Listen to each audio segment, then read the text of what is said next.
నేను గత 5 సంవత్సరాలు నేను ఒక వ్యాఖ్యాతగా వ్యవహరించాను. నేను చాలా సినిమా ఫంక్షన్లు నేను హోస్ట్ చేశాను. కానీ ఏ సినిమా ఫంక్షన్ లోనూ కూడా 23 అనే నెంబర్ నేను ఎక్కడ వాడలా.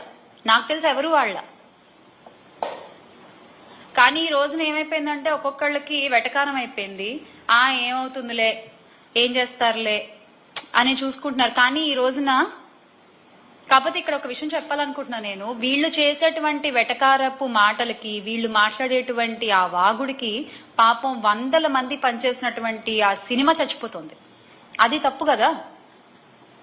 వీళ్ళేదో వీళ్ళ పర్సనల్ ఈగోస్ కి వీళ్ళు మాట్లాడేస్తే స్టేజ్ లెక్కేసి ఎంత మంది ప్రొడక్షన్ బాయ్ దగ్గర నుంచి ప్రొడ్యూసర్ వరకు కొన్ని 100 కుటుంబాలు ఒక సినిమా మీద ఆధారపడి ఉంటాయి. ఒక సినిమా నుంచి వచ్చే డబ్బు మీద ఆధారపడి ఉంటాయి. వాళ్ళందరూ ఎంత ఇబ్బంది కూడా అవుతున్నారు. ఒక సినిమా చచ్చిపోతుంది వీళ్ళు మాట్లాడే ఒక 2 లైన్ల మాటల వల్ల. అది ఖచ్చితంగా తప్పే. ఒకళ్ళు మాట్లాడేటువంటి వ్యాఖ్యల వల్ల మొత్తం వ్యవస్థ దెబ్బతినకూడదు. ఇప్పుడు ఒక సినిమాకి ఆయన మాట్లాడిన ఒక వ్యాఖ్యల వల్ల ఆయన ఎవరిని ఉద్దేశించి అయినా అనుండొచ్చు, అది ఆయన వ్యక్తిగత విషయం, ఆయనకి ఎవరి మీదైనా కోపం ఉండొచ్చు. కానీ ఒక సినిమా వేదిక మీద అది మాట్లాడాల్సినటువంటి టాపిక్ కాదు. దానివల్ల ఇప్పుడు ఏమైంది, కోపం వచ్చేవాళ్ళు కోపం వచ్చింది, వాళ్ళు మేము సినిమా చూడడం అంటున్నారు. సినిమా చూడకపోతే ప్రొడ్యూసర్కి డబ్బులు రావు. అప్పుడు ప్రొడ్యూసర్ ఇంకో సినిమా తీయలేడు. ఒక సినిమా మీద కొన్ని 100 కుటుంబాలు బతుకుతూ ఉంటాయి. ఆ ఉపాధిని అంతటినీ కూడా ఒక మాట పోగొట్టుకోకూడదు కదా. ఇది ఖచ్చితంగా తప్పే. అది ఎవరు మాట్లాడినా తప్పే. సినిమా వేదికలపైన రాజకీయాలు అనేది ఎవరు మాట్లాడినా తప్పే, అది ఏ పార్టీ వాళ్ళైనా సరే. మగాళ్ళ గురించి అంటే మనం ఏదైనా మాట్లాడవచ్చు అండి. వీళ్ళ గురించి కూడా మనం మాట్లాడి ఎందుకు వచ్చింది ఇవన్నీ అని చెప్పి. ఒకసారి రాజమండ్రిలో ఫ్లైట్లో మేము వెళ్తున్నాం. రాజమండ్రిలో ఆమె కూడా ఫ్లైట్ ఎక్కింది. నమస్కారం పృథ్వీ గారు, బాగున్నారండి? బాగున్నారు అంతే. శ్రీరెడ్డి గారు అంతే. ఓ సినిమాలో అప్పుడెప్పుడో చాలా సంవత్సరాల క్రితం. ఇప్పుడు ఈవిడ మాట్లాడిందంటే శ్యామల గారు మాట్లాడటం అనేది కరెక్ట్ కాదు. ఒక గుంట నక్క, ఒక ఇది ముసలి నక్క, అది ఇది అని అనటం తప్పు. అది ఆవిడేదో వ్యంగ్యంగా ఏదో మాట్లాడి మళ్ళీ మనం వచ్చేస్తున్నాం అని అనుకునే ధీమాలో ఉందేమో. కానీ ఆవిడే అసలు ఎప్పుడు పాలిటిక్స్లో కానీ ఎక్కడ ఉద్యమంలో పాల్గొనడం కానీ ఏమీ లేవు. ఏదో వచ్చారు, ఇచ్చారు, డబ్బులు తీసుకున్నారు, అక్కడి వరకు నువ్వు మామూలుగా ఉంటే పోయేది. మరి అవాకు జవాకులు మాట్లాడితే ప్రజలే చెప్తారు దానికి పరిష్కారం, ఇండస్ట్రీ చెప్పుద్ది. సార్ లాస్ట్కి ఇంకో క్వశ్చన్ సార్. సో ఏంటి మీడియా మీద మీకున్న ఒపీనియన్ ఏంటి? అంటే చాలామంది ఈ యూట్యూబ్ ఛానల్స్ మీరు ఇంటర్వ్యూలు ఇవ్వటం, లేకపోతే మీరు మాట్లాడింది ఒకటైతే ఇంకొకలాగా పెట్టడం, ఎవరో ఫోటో తీసుకొచ్చి మీ ఫోటో పక్కన పెట్టి ఏదో సంథింగ్, ఈ తమ్నెల్స్ వల్ల కూడా చాలా ప్రాబ్లమ్స్ వస్తున్నాయని మీ ఆర్టిస్టులు చాలా వరకు చెప్పారు. బాధ రీసెంట్ గా కూడా రాజు కనకాల గారు అండ్ శివబాలాజీ గారు అండ్ మంచు విష్ణు గారు కూడా రియాక్ట్ అయ్యారు.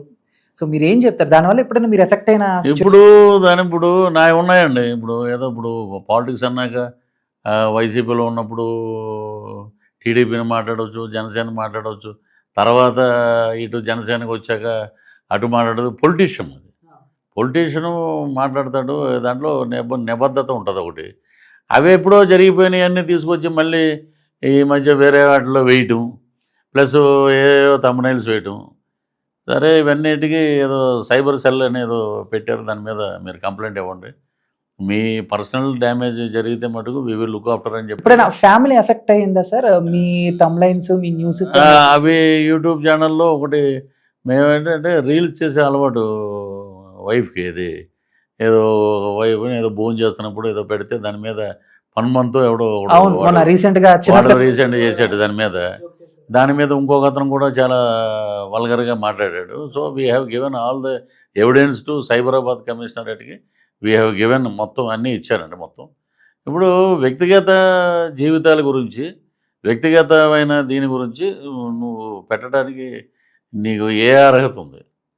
దాని మీద నువ్వు బతుకుతున్నావా ఏంటి అనేది దాని మీద సైబరాబాద్ వాళ్ళు సెల్ ఉందండి సపరేట్గా, మేము చూస్తూ ఉండదు. మా నుంచి కూడా కొన్ని వెళ్ళి. Thank you so much. Thank you అండి. థ్యాంక్ యూ పృథ్వీ గారు. చాలా అంటే నా కోసం దగ్గర నిజంగా నాకు లైఫ్లో ఎప్పుడు గుర్తుండిపోద్ది ఈ ఇంటర్వ్యూ. ఎందుకంటే చాలా రోజుల తర్వాత ఒక పెద్ద ఇంటర్వ్యూ చేశాను, ఒక 2 hours అనుకుంటా దగ్గర. ఆయన నా కోసం కూర్చుని సినిమాల గురించి, రాజకీయాల గురించి అడిగిన ప్రతి దానికి సమాధానం చెప్పారు. Thank you sir. మీరు ఎప్పుడు ఇలాగే మమ్మల్ని ఎంటర్టైన్ చేస్తూ అండ్ పొలిటికల్ గా కూడా మంచి పనులు చేస్తూ ఎప్పుడు హ్యాపీగా ఆరోగ్యంగా ఉండాలని చెప్పేసి కోరుకుంటున్నాను.